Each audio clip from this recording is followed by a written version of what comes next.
नमस्कार, मैं हूं सुशांत मेहता। आज बात करेंगे एक बहुत ही खास फिल्म की। फिल्म का नाम है मंजुनाथ इडियट था साला। लेकिन हालांकि ये फिल्म है, ये कोई कहानी नहीं, ये सच्चाई है एक 27 वर्षीय युवक की, जिनकी लखीमपुर खेरी उत्तर प्रदेश में हत्या कर दी गई सिर्फ इसलिए क्योंकि वो ईमानदारी से अपना काम कर रहे थे। कौन पंप वाला मिलावट नहीं करता? बोल। हो सकता है लेकिन मेरी एरिया में नहीं होगी। ओ, गांधी जी बोले। गांधी जी ने तो गोली खाई थी। क्या तू खाएगा गोली? गोलू रुकना, मैं बात कर रहा हूँ। खाएगा मेरे से? बता। 50 लाख दे रहे ना, और कितना चाहिए बता। क्या है तेरे दिल में बता। मिलावट नहीं होगी बस। मार साले को, आपका तारुफ पहले करा दूं, संदीप वर्मा, इन्होंने पिक्चर डायरेक्ट करी है। उनके साथ में जैसे मैंने बोला राघवेंद्र जी मंजुनाथ जी के भाई हैं। सीमा विश्वास, इनको किसी इंट्रोडक्शन की जरूरत नहीं है, वेटरन एक्ट्रेस है। और साशो जो कि मंजुनाथ प्ले कर रहे हैं। और हमारे साथ बैंड भी है, नितिन, सोनम और सुबीर, जिन्होंने पहली बार 22 वर्षों में किसी बॉलीवुड फिल्म में गाना दिया है। और इससे बेहतरीन फिल्म मेरे ख्याल से हो नहीं सकती थी गाना देने के लिए। सबसे पहले संदीप, आपसे संक्षेप में जानना चाहूँगा। मैंने थोड़ा सा ब्रीफली बताया मंजुनाथ जी के बारे में, आप उनकी कहानी के बारे में बताइए। कहाँ से आए, क्या करना चाहते थे, क्या हुआ उनके साथ? मंजुनाथ षणमुगम साउथ से थे, कर्नाटक से। वो उनका IIM लखनऊ में एडमिशन हुआ था। वहाँ पर वो थे, उन्होंने अपना एजुकेशन कंप्लीट किया। उनको काफ़ी ऑफर्स MNC से भी थे, लेकिन उन्होंने चॉइस किया कि PSU ज्वाइन करें। जब उन्होंने पेट्रोलियम कंपनी को ज्वाइन किया जी, तो उन्होंने पाया, उनके साथ एक दो और बैचमेट्स ने भी ज्वाइन किया था। उन सब ने पाया कि हर पेट्रोल पंप पे मिलावट हो रही है। इनका एरिया ग्रामीण एरिया था, वहाँ पर डीजल ज़्यादा बिकता है, तो डीजल में बहुत मिलावट हो रही थी। इस चीज़ का रिएक्शन उसके जो बैचमेट्स थे उनका विपरीत था, मंजुनाथ का विपरीत था। उनके बैचमेट्स का रिएक्शन था ये कि घबरा गए वो लोग, क्योंकि ऑलरेडी जो उन लोगों ने मुहिम शुरू की थी इस चीज़ को रोकने के लिए, उसकी वजह से उनको पैसे ऑफर किए गए थे जो उन्होंने मना कर दिए। जब उन्होंने फिर भी रोकने की कोशिश की तो उनको धमकाया गया था। तो इन लोगों का ये कहना था हम IIM से पढ़े हुए हैं, हमको ये सब में पढ़ने की क्या ज़रूरत है, उनको आराम से दूसरी जॉब मिल सकती है, दूसरी जॉब लेके चले गए। मंजुनाथ का रिएक्शन अलग था, उसका वही कि अगर हमको ये डिग्री मिली है, हमको ये डिग्री किस लिए मिली है, हमारी समझ में आ रही है ये चीज़, और लोग की समझ में नहीं आएगी, इसको रोकने की क्षमता भी हमारे पास है। तो वो और घुस गया उसके अंदर, और घुसते घुसते उसने बहुत से पेट्रोल पंप सील किए। जो मन में आएगा ना वो करेंगे, जाओ खा रहे जो खाना है बस। All the best. इस धंधे के भीतर ज्यादा घुसने की कोशिश मत करो। 19 नवंबर 2005 को उसको मार दिया गया भरे मार्केट में। 6 गोलियां दाग दी गई उसको। तो अपने आप में मुझे लगा कि ये बहुत कमाल की कहानी है। हम लोग अपनी फिल्मों में हीरो की बात करते हैं, ये रियल हीरो है, और इसने इतने और लोगों को इंस्पायर किया जो भी हम कवर करना चाहते थे। तो इस तरह से ये फिल्म बनी है, ये कहानी है। जी, राघवेंद्र जी, आपसे जानना चाहूँगा, इडियट था साला इसका टाइटल दिया गया है। जिस तरीके से मैं गैस कर रहा हूँ कि उनकी ज़िंदगी रही, आप उनके भाई हैं, बेहतर बता पाएंगे मुझे, लेकिन एक युवक जो कि पढ़ाई करता है, मेहनत करता है, कंपेटिटिव एग्जाम पास करता है, IIM लखनऊ में पढ़ाई करता है, वो शख्स कैसे अपेक्षा कर सकता है कि उसके साथ इतनी बड़ी घटना एकदम से हो जाएगी? आपका उस समय पे उनके साथ संपर्क था? उन्होंने बताया था कि मेरे को क्या बताया था उन्होंने आपको? देखो, अभी हमको क्लियरली एक बार सील किया था पेट्रोल पंप को, तो सब हमको मालूम था। उसके बाद उन्होंने धमकी दिया था, वो भी मालूम था हमको, और पैसा भी दिया था। भाई ने रिफ्यूज़ भी किया था, मना किया था, ये सब मालूम था हमको। तो उसने अपने तरीके से सब कुछ ट्राई किया था, और मोनू मित्तल ने सब ट्राई किया था अपनी तरफ से, पैसे देने का कोशिश किया, धमकाया, सब कुछ किया। फिर भी अगर कोई मान नहीं रहा तो उसका आखिरी यही होता है कि उसको मार देने का। तो सिस्टम इज़ लाइक दैट। मतलब आप सिस्टम के अगेंस्ट जाएंगे तो रिस्क है। तो उसको क्या बोलते हैं कि सब लोग, जब सब like lakhs of people are going in one direction, करोड़ों लोग एक डायरेक्शन में जा रहे हैं, और आप 10 लोग दूसरे डायरेक्शन में जा रहे हैं, तो आप इडियट ही है ना। आप बताइए, आप ऑडियंस मेंबर है, आप कैसे देखते हैं अगर उनकी सिचुएशन को, अगर जिस सिचुएशन में वो थे, क्या मानते हैं आप कि हाँ समाज पूरा बोलता है कि मत इन चीज़ों में पड़ो, मत इतना इसमें घुसो, आपको ही इफेक्ट होगा, आपको बैकलैश फेस करना पड़ेगा? क्या आपको लगता है कि ये क्या सही था, या ये समाज इडियट ही मानेगा ऐसे लोगों को? इडियट मेरे को लगता है कि जो ये टर्म है ये बहुत अलग वे में हमने इसको लिया है, क्योंकि मंजुनाथन ने अपनी लाइफ के साथ एक थ्रेट क्रिएट किया, इसीलिए वो इडियट था। तो मुझे लगता है कि हमको उसको इडियट बोलना चाहिए। वो एक ब्रेव था, एक पढ़ा लिखा अच्छे फैमिली का इंसान था, लेकिन अगर हम आज की सिचुएशन में देखेंगे तो शायद हर कोई इडियट है। जो भी विसल ब्लो करता है, जो भी शिकायत करता है, वो सबको इडियट है, क्योंकि वो सिर्फ खुद विक्टिमाइज नहीं हो रहा, उसकी फैमिली विक्टिमाइज हो रही है, उसकी पूरी लाइफ को थ्रेट है। देखिए, ये सिस्टम की खराबी है ना, वो इडियट थे और ये हमारे सिस्टम की खराबी है। दिक्कत क्या है कि हमारे यहाँ की जो पुलिस है ये पॉलिटिकल रूलर्स के अंडर में काम करती है, और वहाँ पे फिर स्टेट लेवल पॉलिटिशियंस हों या स्टेट लेवल पॉलिटिशियंस हों, सबका डोमिनेटिंग रोल होता है। अब पॉलिटिशियंस और माफिया इन सब का एक नेक्सस बना हुआ है, जिसमें कि पुलिस के और ब्यूरोक्रेसी के भी लोग हो सकते हैं। पुलिस फोर्स किसी ऑटोनोमस बॉडी जैसे स्टेट ह्यूमन राइट कमीशन या इस तरीके की बॉडी के अंदर अगर आ जाएगी तो ये पॉलिटिशियंस और माफिया का नेक्सस ख़त्म हो जाएगा। एक चीज़ मैं कहना चाहूँगा कि ये जो इडियट का जो फ्रेज़ है, हम उसकी बात कर रहे हैं। एक सवाल मैं आपसे भी पूछता हूँ, सबसे पूछता हूँ कि हम ऐसे लोगों को एडमायर करते हैं। जी, आप पूछिए तो आप सब लोग कहेंगे हम मंजुनाथ जैसे लोगों को एडमायर करते हैं। आपका अगर बेस्ट फ्रेंड ऐसी चीज़ में फंसे तो आप उसको क्या एडवाइस देंगे? आप कहेंगे कि चलते रहो इस पे और मर जाओ? तो ऐसे लोगों को हम लोग इडियट ही मानते हैं ना। सीमा जी, आप उनकी माँ का किरदार प्ले कर रही हैं। एक ऐसी महिला का किरदार करना जिनका 27 वर्षीय बेटा, उनकी हत्या कर दी जाती है, जैसे उन्होंने बताया 6 गोलियां दाग दी जाती हैं, कैसे आपने निभाया? इतने ब्रेव थे, इतने हिम्मत किया। वो भी होता है ना, एक तो होता है मैं लोकली, यहाँ पे लोकली, और वो कहाँ साउथ से जाके वहाँ पे यूपी में जाके, और मतलब ये हम कोई क्रिटिसाइज नहीं कर रहे, फैक्ट की तरह की यूपी उस हिसाब से काफ़ी ज़्यादा बुलंद है, निडर है, और वहाँ जाके उसने फाइट किया उन्होंने।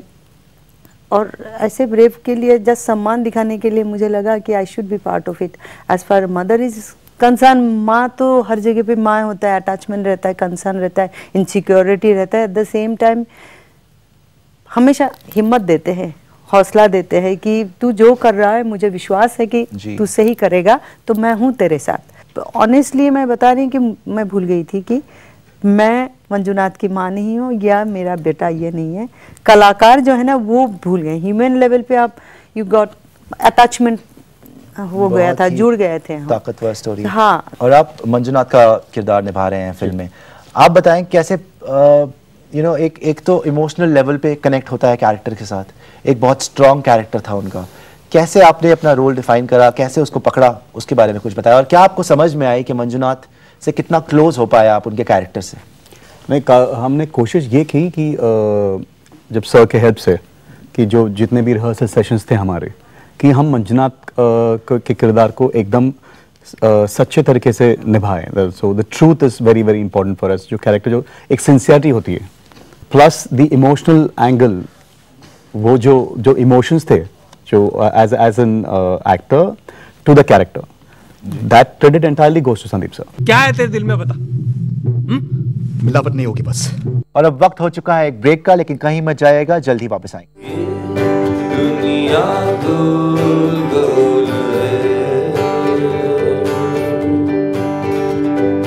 हम सब लोग गोल गोल है।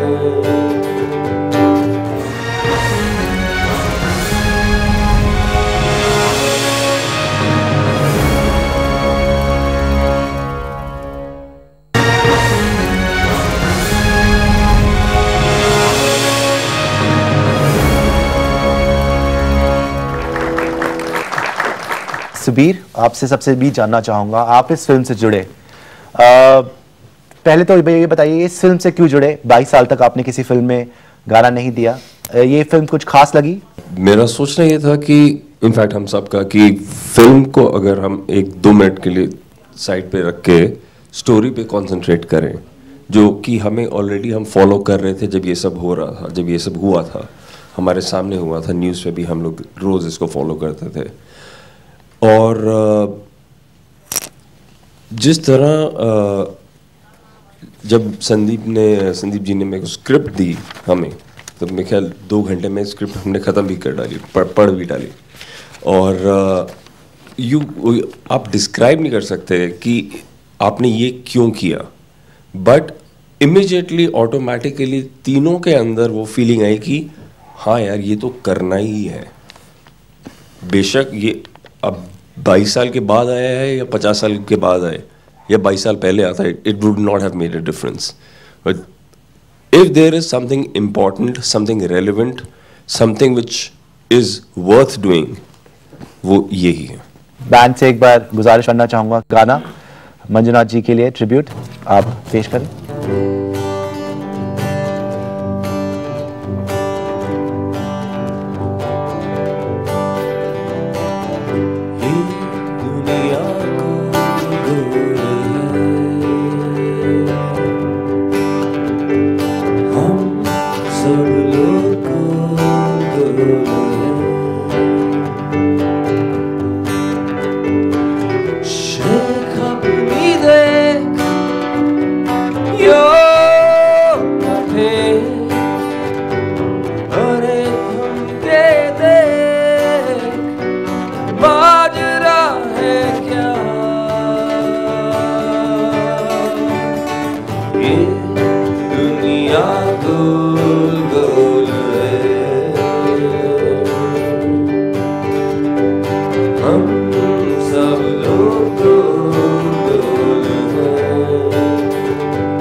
राघवेंद्र जी आपसे पूछूं, 2005 में मंजुनाथ जी का निधन हुआ था, आप बताएं इम्पैक्ट आपको कितना लगता है? इम्पैक्ट इसमें क्या बोल सकते हैं कि हमको दुनिया जो भी बात करने दो, बट फॉर अस हमको क्या है कि we are lost the most precious thing.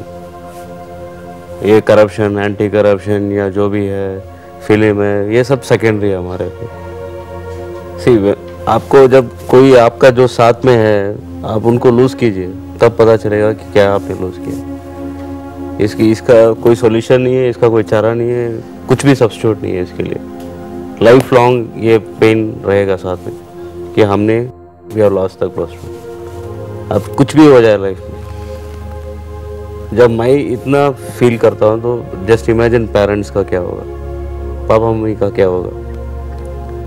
हम लोग बड़े बड़े बातें कर सकते हैं, आप एक सिंपल चीज़ बताइए कि कोई गारंटी दे सकता है क्या लाइफ का? मैं करप्शन के लिए लड़ना चाहता हूँ, आप गारंटी दीजिए, मैं जा रहा हूँ। है कोई गारंटी दे सकते हैं क्या आप? दीजिए। मैं आपसे ये पूछना चाहता हूँ कि हालांकि गारंटी हमारे समाज की तरफ से, और पहली बात तो कोई अपेक्षा नहीं कर सकता कि इतना भी घिनौना काम कोई लोग कर सकते हैं जो कि एक सिविल सोसाइटी में कोई पला बड़ा लड़का है। लेकिन मैं आपसे ये बात जानना चाहता हूँ, क्या आपको लगता है कि डायरेक्टर ने बखूबी निभाया अपना काम? जो कहानी बतानी चाहिए और ज़रूरी भी है लोगों के सुनने के लिए, वो ठीक तरह से दर्शाया गया? आप सेटिस्फाइड हैं? नहीं, ये बात कुछ सेटिस्फाई होने या ना होने की बात नहीं है। Sir came and discussed with me and he told like I want to know about Manju and things like that. Then we had lot of interaction over mail, बहुत सारे questions पूछे थे। I made it very clear कि मैं सारा information उनको clear, मेरे को जितना भी मालूम है I'll pass it on to him. That is my only concern. Okay, I lost my brother and मैं देखना नहीं चाहता हूँ कि और कोई मेरे सामने ऐसा हो जाए। Let us be very safe. This is मतलब ये लोग इतना हद तक पहुंच गए कि उनके लिए कोई खून करना, मारना किसी को कोई बड़ी बात नहीं है। अच्छा, अब अंत में सबसे यही जानना चाहूँगा कि इस फिल्म में, एक फिल्म तो एक कमर्शियल एंगल तो जुड़ा ही होता है, फिल्म तो बिजनेस है ही, लेकिन आपको लगता है इस फिल्म से इम्पैक्ट भी पड़ेगा कुछ सोसाइटी में? कुछ चेंज आएगा, कुछ बदलाव आएगा समाज में, एक मैसेज मिलेगा, कुछ सोचने पे मजबूर करेगा लोगों को? तो मुझे लगता बदलाव को, मुझे लगता कोई फिल्म बदलाव नहीं ला सकती है, फिल्म सेंसिटाइज कर सकती है। मेरा ऑब्जेक्टिव फिल्म बनाने का ये था कि इस फिल्म को देखने के बाद, अगर 2 घंटे की फिल्म है तो ये फिल्म उसके बाद 2 घंटे कम से कम लोगों के साथ रहे। उसके बाद लोग खाना खाने जाएं या कॉफ़ी पीने जाएं तो इस फिल्म के बारे में ही बात उनके दिमाग में चलती रहे। तो इस बात की मुझे खुशी, जो प्राइवेट स्क्रीनिंग हुई है उसमें लोगों ने बल्कि अगले दिन सुबह भी मुझे फ़ोन करके बोला कि ये अभी भी हमारे साथ है, ये ऐसा क्यों हो गया, और तो काफ़ी इंस्पायर हो रहे हैं लोग। सीमा जी और साशा, आप बताएं अगर आपको क्या लगता है इम्पैक्ट फिल्म का? वही जैसे इम्पैक्ट एक बहुत नियर टू रियलिज्म है, तो लोग महसूस करेंगे। मतलब ये आप ये नहीं कह सकते कि एंटरटेनमेंट फिल्म है, पर हर फिल्म जो एंटरटेनमेंट देना चाहिए ऐसे ज़रूरी नहीं है, थॉटफुल भी होना चाहिए। तो उस हिसाब से ये फिल्म बहुत ही मीनिंगफुल और thoughtful at the same time एक सच्ची कहानी है और इंस्पायरिंग है उस हिसाब से। प्लस उनको रिस्पेक्ट देना भी ज़रूरी है जो हमारे इस सिस्टम को सुधारने के लिए कोशिश की थी, अपनी उन्होंने खुद अपनी जान दे दी है। तो हर तरफ से यो सेंसिटिविटी ऑडियंस में आएंगे, काफ़ी ऑडियंस आजकल बहुत सेंसिटिव है, उस हिसाब से भी रिस्पॉन्ड करें, हमारे लिए सक्सेस है। चलिए यही आशा करते हैं कि ऑडियंस भी फिल्म देखे और बदलाव की कोशिश हो। अंत में बैंड से एक बार गुजारिश फिर से करना चाहूँगा कि आखिरी गाना मंजुनाथ जी के लिए ट्रिब्यूट आप पेश करें।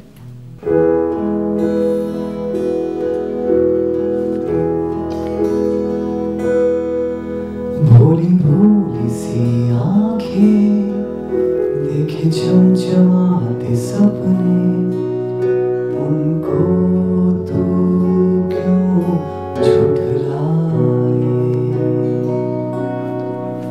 ढेरों सपने तो बुने पर मुझसे कुछ ना कहे, जो कहे और मेरा बस जाने। हसरतें तेरी सब पूरी कर दूं मैं, कर दे जिद कोई क्या ना करूं मैं। गुड़िया तू मेरी, ओ बच्ची तू मेरी, मेरी अम्मा।